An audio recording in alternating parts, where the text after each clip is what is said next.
Welcome back to Just Chattin', and this is the series of videos we do on Thursday and Sunday evenings just for our own entertainment. So, I have a bad cat running around the house, and who knows, maybe he'll show up, maybe he won't. I'm kind of betting on the he won't side of things. It's been raining a lot lately, but it's on and off. So the cat is usually quite upset when it rains. He's been good recently. But I am back on my quest for a good cat food for him. So, needless to say, he doesn't find me to be his best friend these days. Whenever I play around with his cat food, I always go on the bad list. So, he shows up, he doesn't show up, we'll have to see. All right, we're going to take a look at the intro, and we will be right back.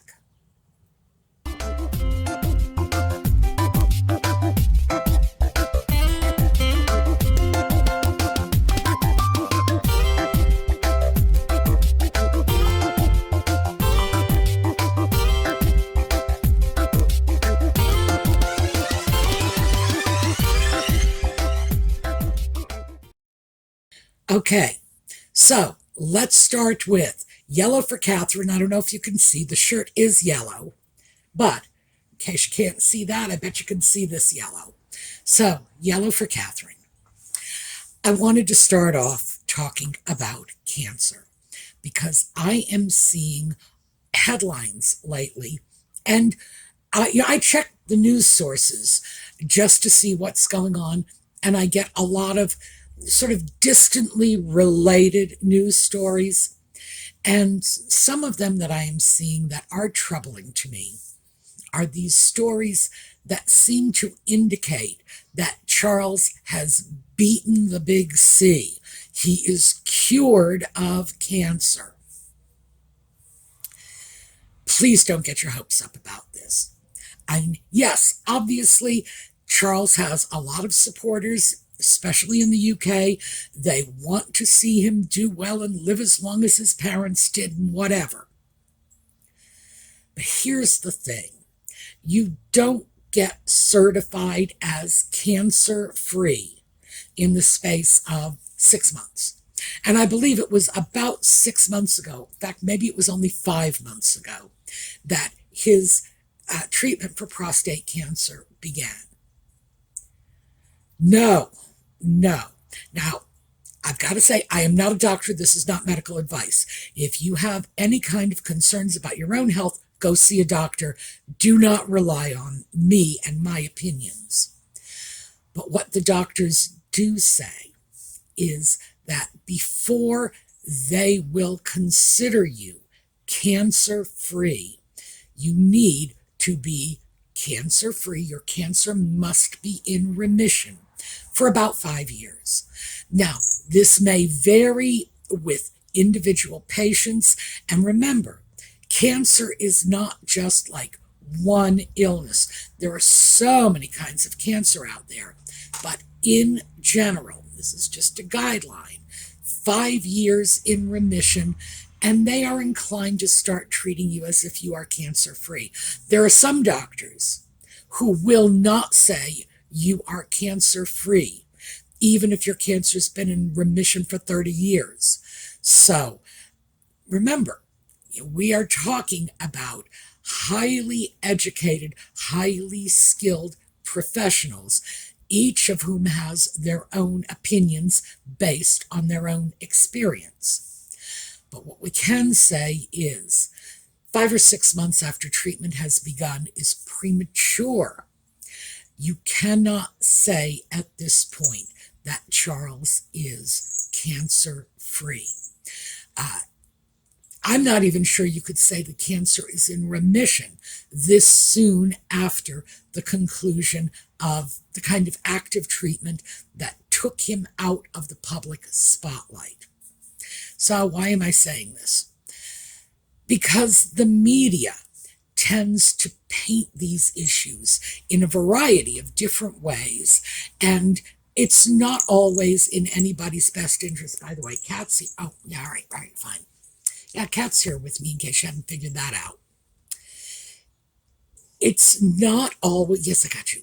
It's not always productive to hold out words like, he's cured, he's all better, everything is over and done with, to a public that might subsequently become unusually disappointed if more treatment is necessary in the future. And remember, the headlines that are saying Charles is over with his cancer, he's all better now, mommy kissed it, we can go home again. These are not doctors. They are not giving you medical information. These are reporters. These are journalists. And we don't even know what they're doing. Is this just clickbait? Are they trying to sell newspapers? Are they hoping to suggest they know more than they actually do in order to encourage you to buy their newspaper or read their online stories? I would say the odds are very good. But that is something I have seen lately. And my fear, of course, is that people will get their hopes up. And those hopes may be dashed, even without real cause. In other words, ongoing treatment, things that are normal when you are dealing with the process of recovering from cancer, might end up being viewed as alarming setbacks at some future date. So I figured I would throw that out there. Nobody wants to see Charles in an early grave, I'm sure of that. But by the same token, pushing him into a state of recovery that doctors say, remember, the doctors say 5 years. The cancer has to be in remission for 5 years. Just a general rule, but that's the guideline, before they consider you to be cancer-free. And many doctors will not consider you to be cancer-free even then. So let's just remember that even though he's back out, he's performing his engagements, he's, waving to the crowds, that Queen Mum wave, and, opening bridges and doing whatever it is he's doing. Don't infer from this that it's all over. Don't buy into the tabloid headlines that everything's hunky-dory and we're all, back to being great again, because that may not be the case. That doesn't necessarily mean that his situation could be bad. It's just that it might not be as wildly optimistic as it is being presented. And I just don't want to see anybody's hopes dashed if Charles ends up having to do more treatment, ongoing treatment, things that his doctors might consider perfectly normal. But remember, his doctors are not writing these stories. So I'm just going to throw that out because I have been seeing a lot of that, not just in headlines, but in stories written about the royal family, suggesting that the cancer is behind him. Maybe. Let's hope. But let's not go crazy and bet the farm on that, because the other side is maybe not. Don't get your hopes up too high. Cautious optimism is one thing, but wild pie in the sky fantasies, and that's what the press are selling. That's probably not in anybody's best interests. Okay, let's take a look at another one that cropped up in the news. And this is a headline. Headline, as always, in the video notes, all the articles are cited.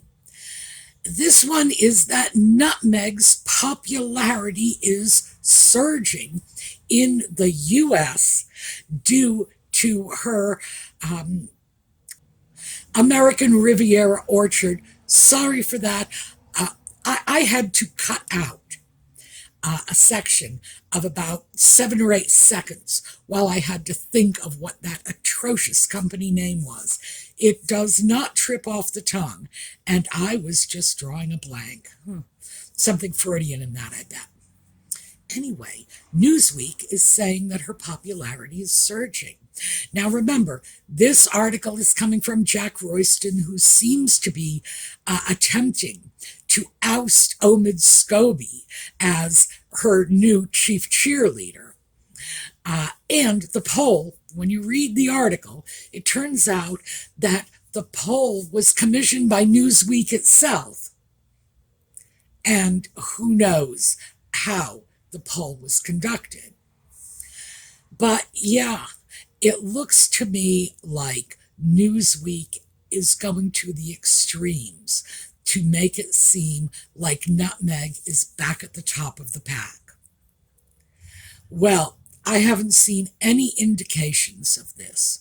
Again, I would say this is nothing short of PR puff, wishful thinking, and Jack Royston wrote the article, and Newsweek conducted this alleged poll. For all I know, Newsweek might have asked Jack Royston.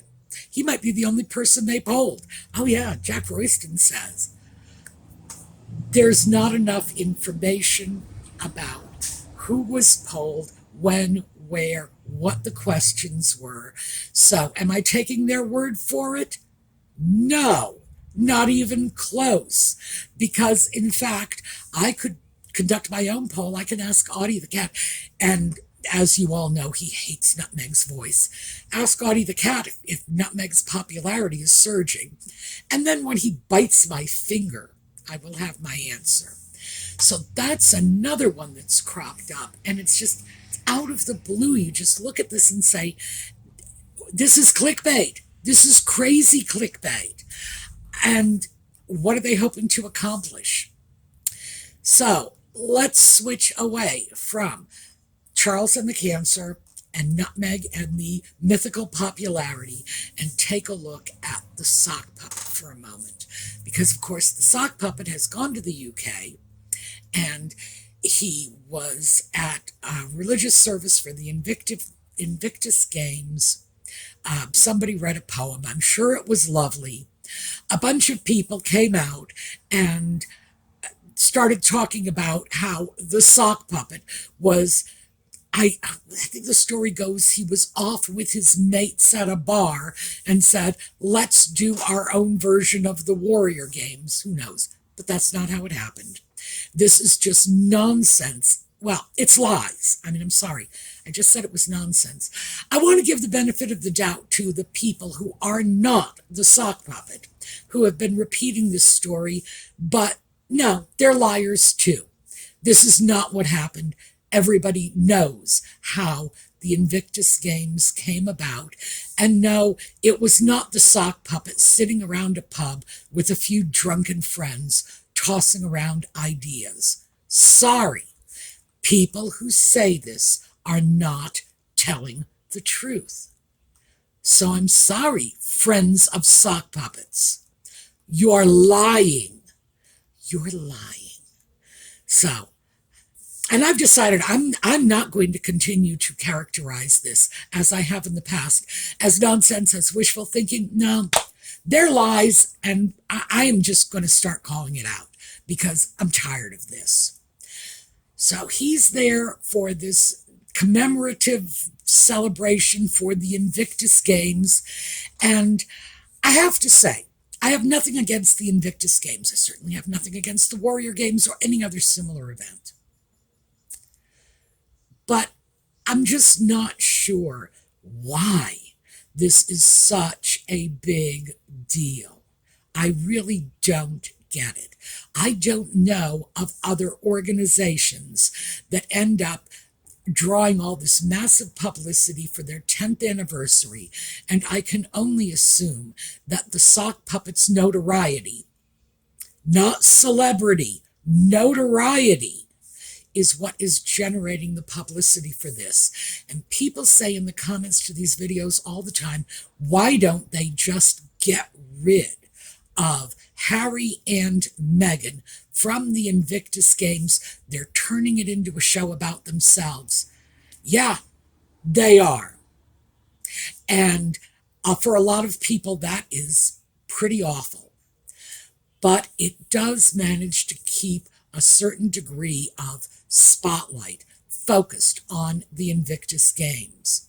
And this, of course, is going to be why they will keep Nutmeg and the Sock Puppet.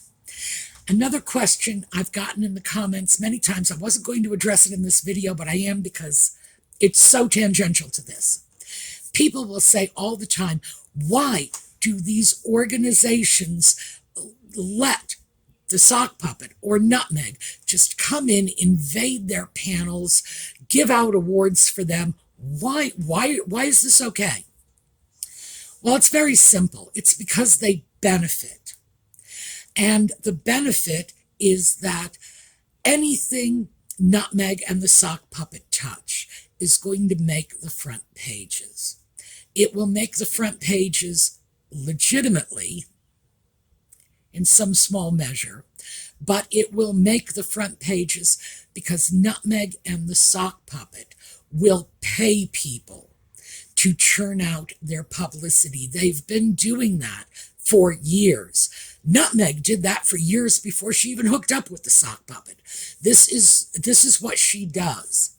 She pays people to churn out press for her. So this is continuing.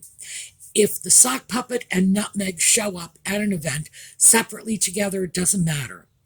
That event is probably going to get a lot of publicity. The people involved in the event are optimistic and they think that publicity will help them, that it will increase donations, that it will bring forth goodies unto their lives. Well, part of the problem is a lot of organizations will lose support because of this. And I don't think the organizations actually think this through the way they should. I know that I have long supported the NAACP because of the educational advancement that they have offered to minority people in the U.S. As an educator, how could I turn my back on that?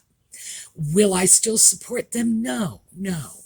After their bizarre deal with Archewell, when they gave Nutmeg and the Sock Puppet this $100,000 reward, which Nutmeg and the Sock Puppet gave back to the NAACP, which just smacked of a you wash my hands, I'll wash yours. No, I'm out. I will find other organizations to support because that just looked too shady to me. I mean, I'm sorry, that's the way it is. And I think many organizations are going to have to face the fact that they might get a small amount of publicity in the short term, but it's the kind of publicity that leaves a bad taste in people's mouths, and it's really not going to help them in the long term. And of course, we don't even really know what the very long term is. We do not know if 10, 20 years from now, Nutmeg and the Sock Puppet are going to be regarded the same way that the Duke and Duchess of Windsor were regarded, as something beyond pariahs.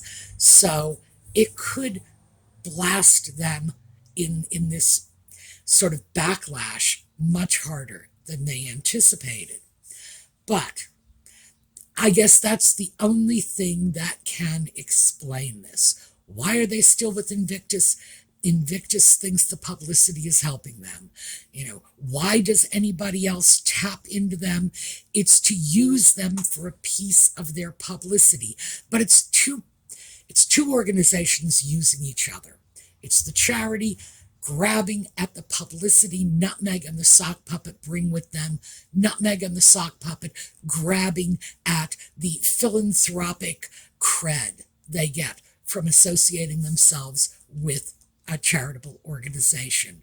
And at this point, it's happened so many times that We just look at this and see this as the tit for tat financial transaction that it really is. And we don't like that. We don't want our celebrities to be bought and paid for. We don't want our charities to be for sale. So, do I think there's any long term benefit in this for anyone? No. No, I do not. So, we've gotten a chance to deal with some of our viewer questions in this. Now, let's quickly, before I run out of time altogether, let's take a look at the sock puppet in the UK.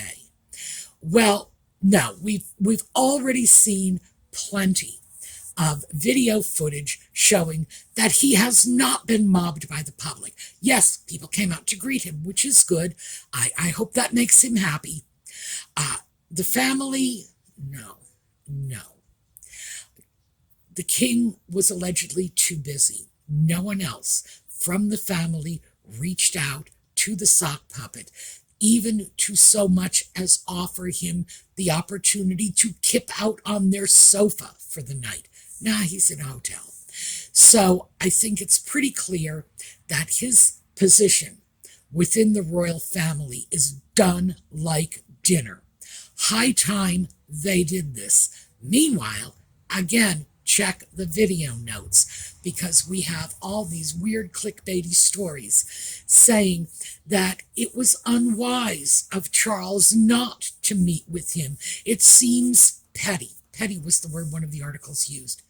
It's like, Charles is a man in his 70s. He is coping with cancer, not just his own cancer diagnosis, but that of his daughter-in-law, the mother of his grandchildren, the wife of his son. You know, what? He doesn't get to say no?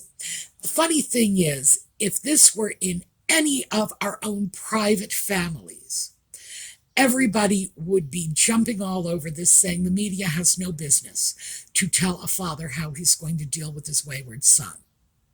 But, for some reason they feel they can say, well, this is making Charles look petty. No. I beg to differ. I think this is making Charles look strong. So that is my opinion.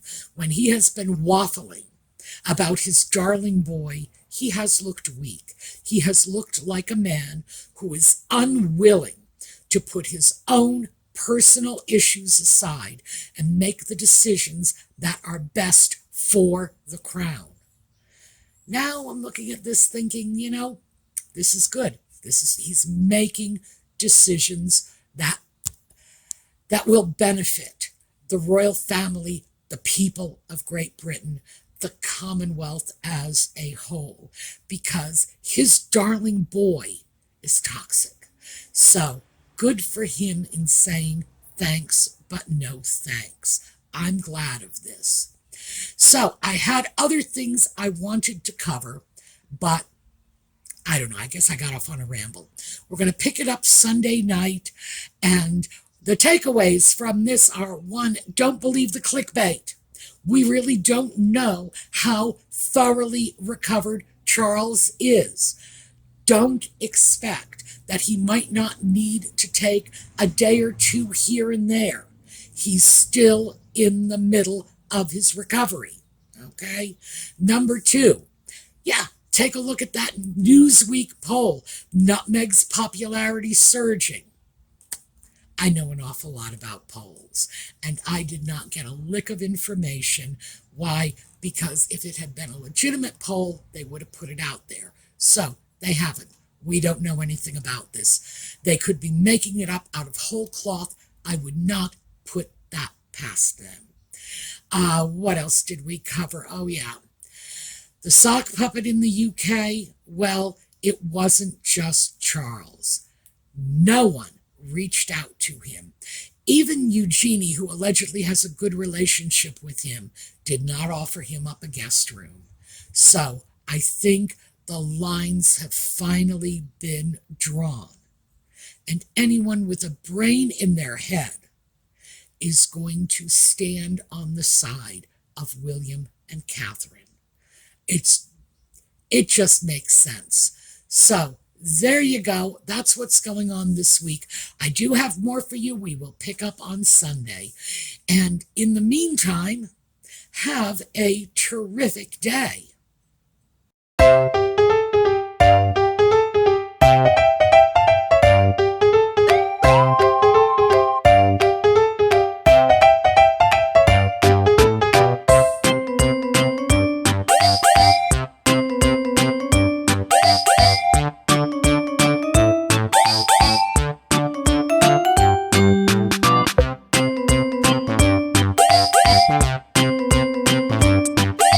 Bye.